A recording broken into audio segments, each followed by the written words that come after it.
welcome back to my channel. So today I'm doing another empties video. This video is a very long time in the making. If you guys are interested in perfume empties, I did a full, I don't even know, maybe 4 or 5 videos way at the start of my channel on my perfume empties collection, because I keep every perfume bottle I've ever owned since the beginning.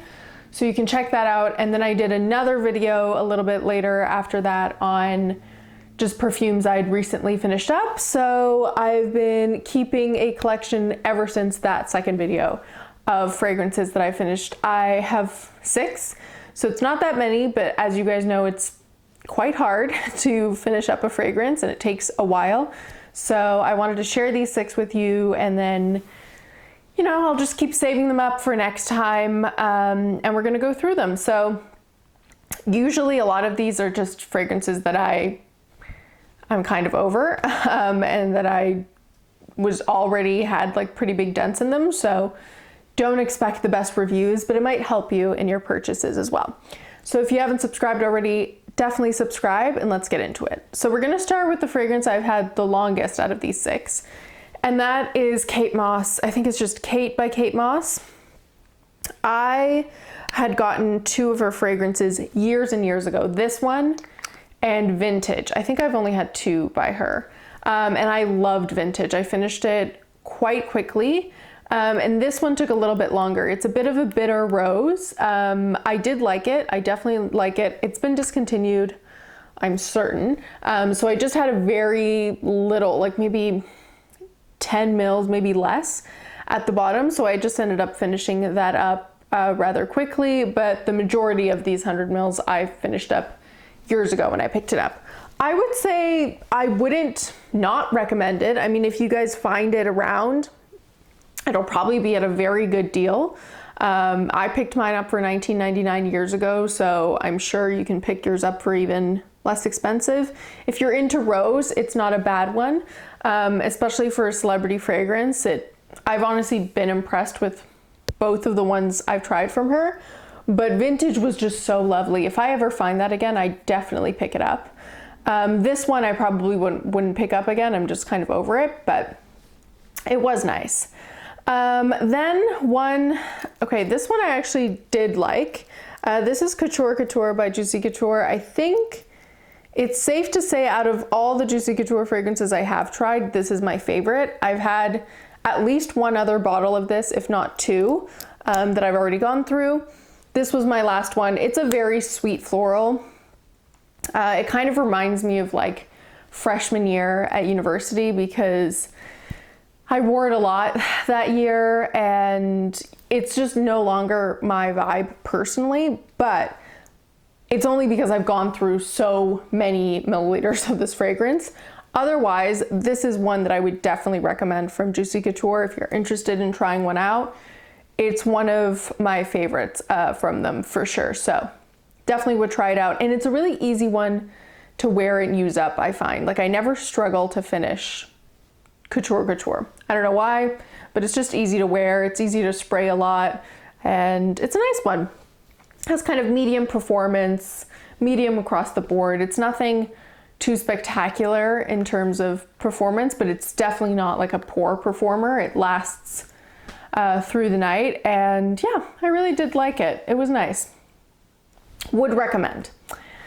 The next one, however, oh my God, did I struggle with this one. So this is Sarah Jessica Parker's SJP NYC Crush. It has like this leather casing, and then it has the scent. You can still smell it in here. Okay, so the thing with this one, because it's layered, my review is layered. Unlike this fragrance, the scent I like, and the reason I picked it up is because I'd heard it was a pretty linear, kind of pretty realistic coconutty scent, and I thought it'd be a really nice one to layer with my summery fragrances, because I didn't have a fragrance that's just kind of coconutty, like coconut milk, coconut. And I love the scent itself. Like the actual fragrance, I thought it would be a perfect kind of not quite silly note, but close enough, and it'd be really great for layering. Kind of how I use my pink sugar, where I could wear it on its own if I wanted to, but I would layer to kind of coconut up another fragrance. However, the scent was so light. I had to spray, I don't think it would be an exaggeration to say maybe 20 sprays of this would equal to like one spray of a strong fragrance. It was so incredibly light, and that is how I went through this so quickly, because it took so much of it to actually equal out to something that I could either wear on its own, or I couldn't even get around to layering it really, because no matter what I would spray after, this would be so underwhelming and overpowered by the other scent. So I'm torn, because I don't think it's just my nose. I mean, everyone around me also thought it was very light, and I get that I like stronger scents for the most part, but it didn't even start out, like it wasn't even like an eau de cologne where it starts out strong and then it fades away quickly. It was always light, and that's what gets me. Otherwise, scent-wise, I think it's actually really nice, and I do miss it, especially near the end where I was spraying like a madwoman because I liked the scent, but I'd spray literally like 20 sprays. So I wouldn't pick it up knowing its performance, but scent-wise, 100%. And if you like something lighter, if you're really into wearing something very, very, very light and you like coconut, I would absolutely recommend, because it's so inexpensive and it doesn't smell as cheap as you'd think for something to just smell kind of just like coconut. It smells more elevated than like a coconut body spray to my nose. I thought it was better smelling than just like an average $4 body spray you're gonna find. This is definitely better smelling than that. So that's my review on that. And then the next one also is kind of in that boat, but worse. So this is Katy Perry's Matte Potion. Truly non-existent. Again, just like Sarah Jessica Parker's NYC Crush, but this is like one step even more non-existent. This was gonna be like a layering soft vanilla for me, because again, it's a pretty solely note kind of vanilla. But it was like basically like you basically couldn't smell it. Again, you'd have to spray so much of it. And I liked the juice color because it was kind of exactly this purple, but I really wouldn't recommend this to anyone unless you're buying it for like a child who wants their own like play perfume. That's really what this was. And I ended up using it as like a spray on pillows and things because it was giving me absolutely nothing. So I really wouldn't recommend that one. If you're looking for a lighter fragrance, I would say NYC Crush over Matte Potion 100%. All right, so then we get to this fragrance, and okay, so I've had this one for a very long time. This is Love, Hope, and Denim by True Religion. Before I picked this up, again, years and years ago, I was always very drawn to this bottle. This was when I was like, I don't even know, maybe a preteen. I've had this bottle for a very long time. It was very of that time, let's say, the early 2000s. And so I really did enjoy it at the beginning. And this was kind of the same predicament of the Kate Moss, where I'd had it for a very long time and I just had like 10 mils at the end. So I decided to really focus on using this one up because there was such little juice left. This one smells very strong. I can still smell it very clearly. And I really liked this scent for a very, very long time, because it reminded me of like a cherry lip gloss kind of scent. I've looked it up since and there is no cherry note in this, so I don't know why it's evoking that kind of scent memory for me. But 90s, early 2000 cherry lip gloss, that is what this really reminded me of. And so I was 100% on board. Now, because this is harder to find, and even if you do, it's like an older bottle. I don't know if I'd you just gotta be more careful. It might have gone off, it might have oxidated too much, who knows? But now kind of what fragrance has replaced this for me in my collection is Sweet by Lollipop. That is also a very sweet cherry lip gloss kind of scent. And it just gives me exactly these vibes. They're not exact dupes for one another, but they're very close.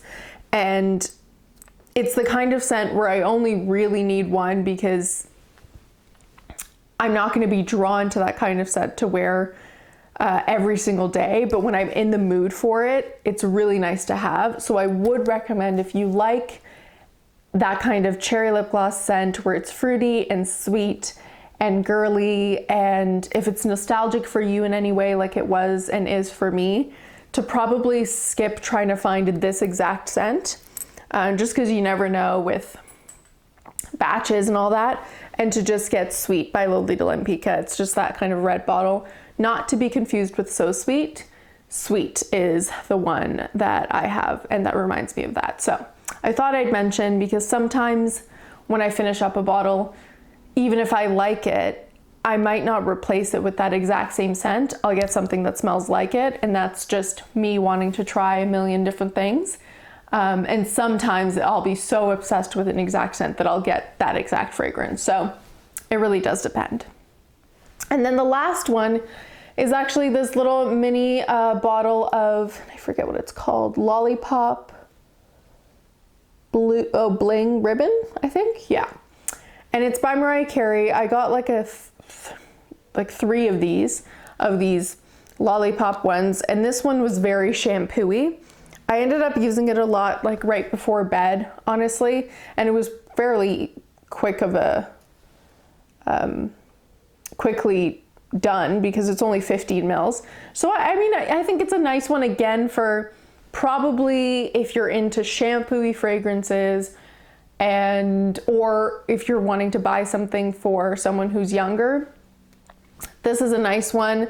It actually lasted and was way stronger than this or this, and in some cases even this. It's like surprisingly strong, and not, you know, it's not beast mode, but it's surprisingly strong for what you think it's going to be like. And it just really smells kind of like drugstore shampoo. So that might work for some people. It might definitely be out of people's taste as well. So just take a look around and see if you're into those. I know M by Mariah Carey seems to be like the most favorite of the bunch. I've never tried that, but this was just like, it was $2, I think, when I found it for sale. So I thought I would try it out. And yeah, I think it's safe to say I wouldn't pick that one up again, but it was, you know, a nice easy one to wear before bed. So I hope you guys enjoyed. As always, don't forget to let me know which one of these fragrances you've tried or that you'd like to try. I'd be interested to hear, because I know these aren't super famous or popular fragrances. Maybe Couture is the most popular, but I'd be interested to hear if you guys have tried it out. If you're into these EMPTIES fragrance videos, then I hope you enjoyed. I will start collecting all over again, and whenever I get a good bunch, I will do another video. So I hope to hear from you in the comments, and I'll see you next time. Bye.